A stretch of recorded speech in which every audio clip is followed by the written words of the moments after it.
Video का उद्देश्य किसी का इंसल्ट या किसी को भावनाओं का ठेस पहुंचाना नहीं है। इस वीडियो का सिर्फ और सिर्फ मनोरंजन के लिए बनाया गया है। इसे अपने दिल पर ना ले। हम सभी कलाकारों का सम्मान करते हैं। धन्यवाद।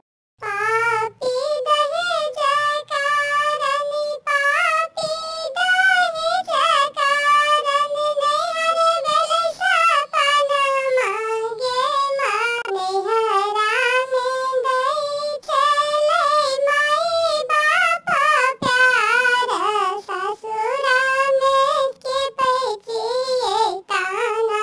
पापी दहेज कारणी, बेटी बेले दुश्मन मांगे माई।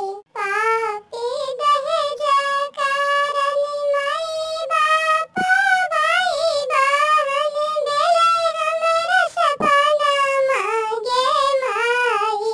पापी दहेज कारणी, माई बाप सारा समाज बेले सपन मांगे माई। बिल्ली रानी गीत यूट्यूब चैनल पे आपका स्वागत है। यहाँ पर आपको एनिमेशन वीडियो गीत मिलेगा। अगर आपको यह चैनल बिल्ली रानी गीत आपको पसंद है तो अपना कमेंट करें और साथ साथ चैनल को सब्सक्राइब जरूर करें। धन्यवाद।